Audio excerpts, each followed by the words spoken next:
சமூக சொந்தங்களுக்கு வணக்கம். மற்றுமொரு போர் நிலவரம் தொடர்பான காணொளியூடாக இணைந்திருக்கிறோம். இந்த காணொளியில் என்ன பார்க்க இருக்கிறோம் அப்படின்னு சொன்னால், காசாவுடன் குருதியில்லா போரை தொடங்கிய இஸ்ரேல், ஹமாஸ் தாக்குதலுக்கு நெதன்யாகுதான் காரணம், இஸ்ரேல் பாதுகாப்பு ஏஜென்சி விமர்சனம், அமெரிக்கா ஈரானுடனான இறுதி தருணங்களில் இருப்பதாக ட்ரம்ப் எச்சரிக்கை, சவுதியில் இணைந்த 57 இஸ்லாமிய நாடுகள் அமெரிக்காவுக்கு எதிராக பெரிய பிளான், போரை உடனடியாக நிறுத்த விளாடிமிர் புடின் முன்வைக்கும் நிபந்தனை போன்றதான அண்மைய செய்திகள் குறித்து விரிவாக பார்க்கலாம். இஸ்ரேல் மற்றும் ஹமாஸ் அமைப்பினரிடையே போர் நிறுத்த ஒப்பந்தம் முடிவடைந்த நிலையில் காசாவுடன் குருதியில்லா போருக்கு இஸ்ரேல் தயாராகி வருவதாக சர்வதேச மனிதாபிமான அமைப்புகள் கூறுகின்றன. இஸ்ரேல் காசா நாடுகளுக்கிடையேயான 6 வார கால போர் நிறுத்தம் ஜனவரி 19 முதல் அமலானது. இந்த காலகட்டத்தில் இரு தரப்பினருமே பணிய கைதிகளை பரிமாற்றிக் கொண்டனர். முதல் போர் நிறுத்த ஒப்பந்த காலத்திலேயே இரண்டாம் போர் நிறுத்த ஒப்பந்தமும்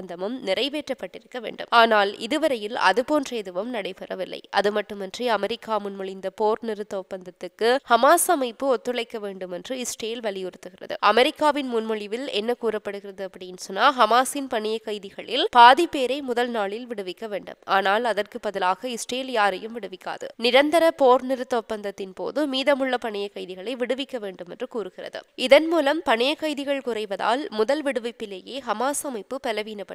இதனைத் தொடர்ந்து ஹமாஸை வெற்றி கொள்ளலாம் என்பதே இஸ்ரேலின் எண்ணமாக இருக்கலாம் என்றும் கூறப்படுகிறது. அமெரிக்காவின் முன்மொழிவை ஏற்ற இஸ்ரேலுக்கு காசா எதிர்ப்பு தெரிவித்து வருகிறது. இதனிடையே காசாவுக்கு செல்லுகின்ற உணவு, தண்ணீர், மருத்துவ உதவிகள் முதலான அத்தியாவசிய தேவைகளுக்கு இஸ்ரேல் அனுமதி வழங்காமல் பாலஸ்தீன மக்களை பசியால் வாட்டி வருகிறது. காசா மீதான பட்டினி போரை அரபு நாடுகள் பலரும் எதிர்த்து வருகின்ற நிலையில் இஸ்ரேல் காசாவுடன் குருதியில்லா போரை தொடங்கியதா என்ற கேள்விகள் எழுப்பப்பட்டு வருகின்றது.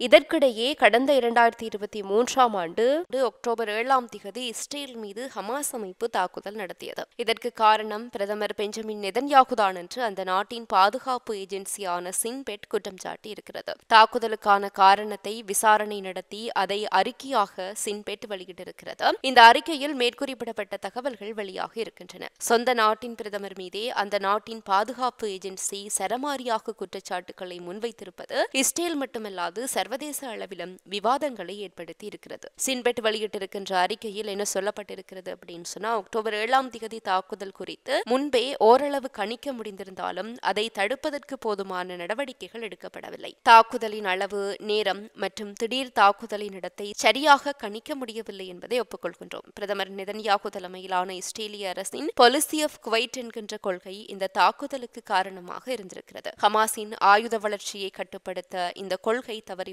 அது மட்டுமல்லாமல் ஹமாஸுக்கு கத்தார் நிதியுதவி கொடுக்க நெதன்யாகு அனுமதித்த விவகாரம், அல்-அக்ஸா மசூதியில் இஸ்ரேலிய தூதர்கள் வழிபாடு நடத்த அனுமதி வழங்கப்பட்டிருந்தது போன்றவை ஹமாஸ் தாக்குதலுக்கு காரணமாக அமைந்துவிட்டது. எல்லாவற்றுக்கும் மேல் நாங்கள் பாதுகாப்பு தொடர்பான தகவல்களை எச்சரிக்கையாக முன்கூட்டியே கொடுத்திருந்தும் முன்னெச்சரிக்கையை இஸ்ரேலிய அரசு செய்யாதது தாக்குதலை சாத்தியமாக்கி இருக்கிறது. இஸ்ரேல் பதிவு கொண்ட 45 சிம் கார்டுகள் அக்டோபர் 7 தாக்குதலுக்கு முன்னதாக வழக்கத்தை விட அதிக ஆக்டிவாக இருந்தது. இதுவும் முன்கூட்டியே கண்டுபிடிக்கப்பட்டு சொல்லப்பட்டிருந்தது. ஆனால் இஸ்ரேலிய அரசு அதை கவனத்தில் எடுத்துக் கொள்ளவில்லை என்று கூறப்படுகிறது. எங்களுக்கும் இஸ்ரேலிய ராணுவ புலனாய்வுக்கும் இடையே ஒத்துழைப்பு குறைந்திருந்ததும் தாக்குதலுக்கு ஒரு காரணமாகும் என்று சின்பெட் அறிக்கை கூறுகிறது. அரசியல் குழப்பங்கள் இந்த தாக்குதலை சாத்தியமாக்கியதில் முக்கிய பங்கு வகித்திருக்கின்றன. பிரதமர் நெதன்யாகு சின்பெட் தலைவரான ரோனென்பாரை பதவியிலிருந்து தூக்கி அடிக்க முயன்றார். உளவுத்துறையிலும் இதே கதைதான் நடந்தது. இந்த குழப்பங்களுக்கு மத்தியில் எதிரியின் தாக்குதலை நாம் கவனிக்க தவறிவிட்டோம் என்று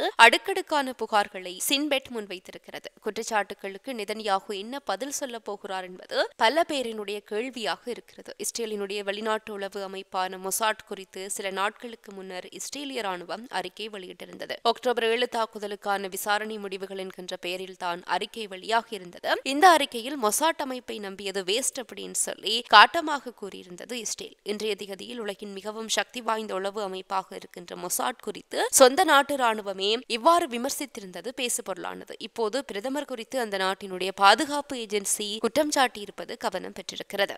மறுபுறம் ஈரானுடனான நிலைமை ஒரு முக்கியமான கட்டத்தை எட்டியிருப்பதாக டொனால்டு டிரம்ப் வெள்ளிக்கிழமை ஒரு எச்சரிக்கையையும் விடுத்திருக்கிறார். ஈரானின் அணுசக்தி திட்டம் குறித்து ஒரு ஒப்பந்தத்தை எட்ட விரும்புவதாகவும் அவர் குறிப்பிட்டிருக்கிறார். அவர்கள் அணு ஆயுதம் வைத்திருக்க நாங்கள் அனுமதிக்க முடியாது என்றும் டொனால்டு டிரம்ப் திட்டவட்டமாக தெரிவித்திருக்கிறார். ஈரானுடனான இறுதி தருணங்களில் நாங்கள் தற்போது இருக்கிறோம். மிக விரைவில் ஏதோ ஒன்று நடக்கப் போகிறது. எதிர்காலத்தில் சில சுவாரஸ்யமான நாட்களும் இருக்கும். அவ்வளவுதான் நான் உங்களுக்கு சொல்ல முடியும் அப்படின்னு சொல்லியும் ஈரானுடனான இறுதிப் போட்டிக்கு நாங்கள் தயாராகிவிட்டோம் என்பது அனைவருக்கும் தெரியும் அப்படின்னு சொல்லியும் டொனால்டு டிரம்ப் குறிப்பிட்டிருக்கிறார். நம்பிக்கையுடன் நாங்கள் ஒரு சமாதான ஒப்பந்தத்தை மேற்கொள்ள முடியும். நான் பலம் அல்லது பலவீனத்திற்காக பேசவில்லை. மற்ற விருப்பங்களை விட ஒரு சமாதான ஒப்பந்தத்தை மேற்கொள்ளவே விரும்புகிறேன் என்றும் அவர் குறிப்பிட்டிருக்கிறார். இதே நேரம் ஒரு ஒப்பந்தத்தை மேற்கொள்வது ஒரு பிரச்சனையை தீர்க்கும் என்றும் அமெரிக்க ஜனாதிபதி சுட்டிக்காட்டி இருக்கிறார். அதே நேரம் முன்னாள் அமெரிக்க ஜனாதிபதி ஜோ பைடனினுடைய கொள்கைகள் ஈரானை நிதி ரீதியாக வலுப்படுத்தியதாகவும் அவர் குற்றம் சாட்டி இருக்கிறார். தான் முன்னர் ஜனாதிபதியாக இருந்த காலத்தில் ஈரான் கடினமாக இருந்தது. ஆனால் அதன் பின்னர் எண்ணெய் வருவாயில் $300 பில்லியன்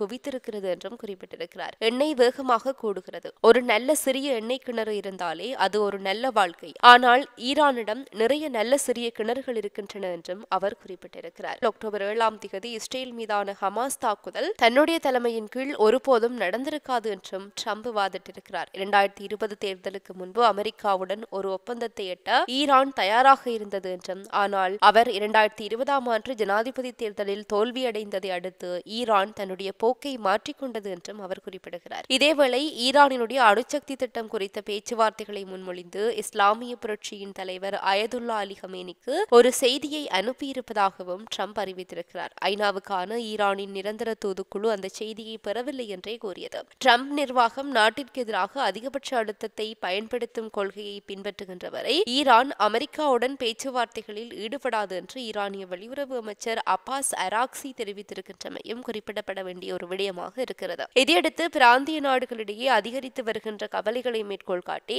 அமெரிக்காவுக்கும் ஈரானுக்கும் இடையில் ஒரு ஒப்பந்தம் அவசரமாக தேவை என்பதை கத்தார் வெளியுறவு அமைச்சர் முகமது பின் அப்துல் ரஹ்மான் அல் தானி வலியுறுத்தி இருக்கிறார். ஈரானுடன் அமெரிக்கா ஒரு தீர்க்கமான தருணத்தை நெருங்கி வருவதாகவும் ஒரு பெரிய முன்னேற்றம் விரைவில் நிகழும் என்று டொனால்டு டிரம்ப் கூறியதை அடுத்து ஈரான் அமெரிக்க ஒப்பந்தத்திற்கு கத்தார் அழைப்பு விடுத்திருக்கின்றமை குறிப்பிடப்பட வேண்டிய ஒரு விடயமாக இருக்கிறது.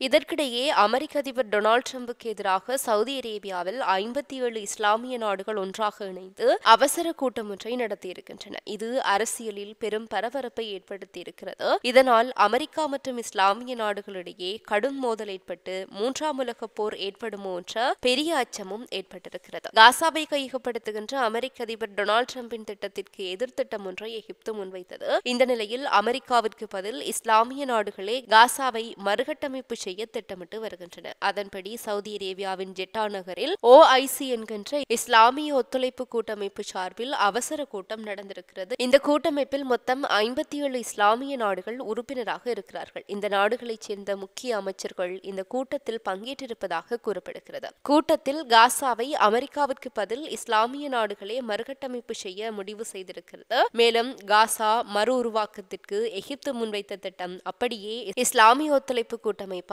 ஏற்றுக்கொள்ளப்பட்டிருக்கிறது. இது பற்றி எகிப்து வெளியுறவுத்துறை அமைச்சர் பதர் அப்தலட்டி கூறுகையில், காசா விவகாரம் தொடர்பாக இஸ்லாமிய ஒத்துழைப்பு கூட்டமைப்பு சார்பில் அவசர அமைச்சரவை கூட்டம் நடந்தது. இதில் காசாவை மறுகட்டமைப்பு செய்வதற்கான எகிப்திய திட்டம் ஏற்றுக்கொள்ளப்பட்டிருக்கிறது. இதன் மூலம் காசாவை மறுகட்டமைப்பு செய்வதற்கான எகிப்து நாட்டின் திட்டம் என்பது இப்போது அரபு இஸ்லாமிய நாடுகளின் திட்டமாக மாறியிருக்கிறது. இது தொடர்பாக இன்னும் பிற நாடுகளுடன் பேச்சுவார்த்தை நடத்தி இதனை சர்வதேச திட்டமாக மாற்றுவோம் என்று உறுதியளித்திருக்கிறார். இதனால் காசா விவகாரத்தில் பிரச்சனை வருகின்ற பட்சத்தில் இஸ்லாமிய நாடுகள் அனைத்தும் ஓரணியிலும் அமெரிக்கா இஸ்ரேல் இன்னொரு அணியாகவும் இருக்க வேண்டிய சூழல் உருவாகலாம். அதோடு இருதரப்புக்கும் இடையே ஏதேனும் மோதல் என்பது ஏற்பட்டால் அது பயங்கரமானதாக இருக்கும் என்கிறார்கள் சர்வதேச அரசியல் நிபுணர்கள். இதனால் காசா விவகாரம் சர்வதேச அளவில் 3ஆம் உலகப் போருக்கு அச்சாரமாக இருக்கிறதா என்ற பெரிய கேள்வியும் எழுந்திருக்கிறது. இறுதியாக அமெரிக்காவின் தலையீட்டிற்கு பிறகு ரஷ்யா உக்ரைன் இடையே போர் நிறுத்தம் உருவாகும் சூழல் ஏற்பட்டிருக்கிறது. இது தொடர்பான பேச்சுவார்த்தை பேச்சுவார்த்தைகளும் தற்போது தீவிரமடைந்திருக்கின்றன. இதற்கிடையே உக்ரைனுடனான போர் நிறுத்த பேச்சுவார்த்தைக்கு ரஷ்யா சம்மதம் சொல்லியிருக்கிறது.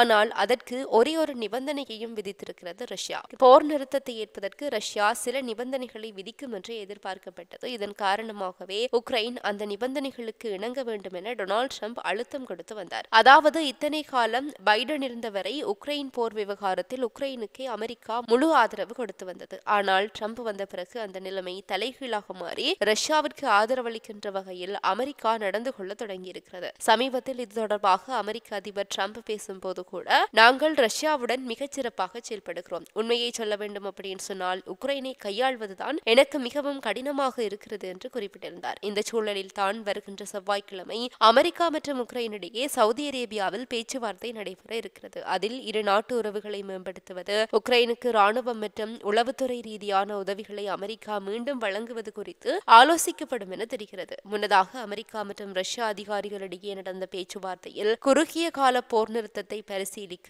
ரஷ்ய அதிகாரிகள் விருப்பம் தெரிவித்திருக்கிறார்கள். முதலில் குறுகிய கால போர் நிறுத்தம், அதன் பிறகு ஒப்பந்தங்கள் இறுதியான பிறகு நிரந்தர போர் நிறுத்தம் என்பதில் ரஷ்யா தெளிவாக இருப்பதாக கூறப்படுகிறது. இறுதி ஒப்பந்தத்தில் இரு நாடுகளுக்கு இடையிலான எல்லை, உக்ரைனை பாதுகாக்க போவது எந்த நாடுகள் என அனைத்து விவரங்களும் தெளிவாக குறிப்பிடப்பட்டிருக்க வேண்டும் என்பதே ரஷ்யாவினுடைய தற்போதைய நிபந்தனையாக இருக்கிறது. இத்துடன் இந்த காணொளி நிறைவு பெறுகிறது. இந்த காணொளி பற்றிய உங்களுடைய கருத்துக்களை கீழே இருக்கிற கமெண்ட்ஸ் பக்கத்தில் பதிவிட்டு சொல்லுங்க. மற்றொரு காணொளி வாயிலாக சந்திக்கலாம். தொடர்ந்தும் சமூகத்தோடு இணைந்திருங்கள். இது போன்ற பல செய்திகளை தெரிந்து கொள்ள நம்முடைய சமூக மீடியா யூடியூப் சேனலை சப்ஸ்கிரைப் செய்து அருகிலுள்ள பெல் பட்டனை கிளிக் செய்யுங்கள். மேலும் செய்திகளை உடனுக்குடன் தெரிந்து கொள்ள சமூகமீடியா.com என்ற இணையதளத்தின் வாயிலாக எங்களுடன் இணைந்திருங்கள்.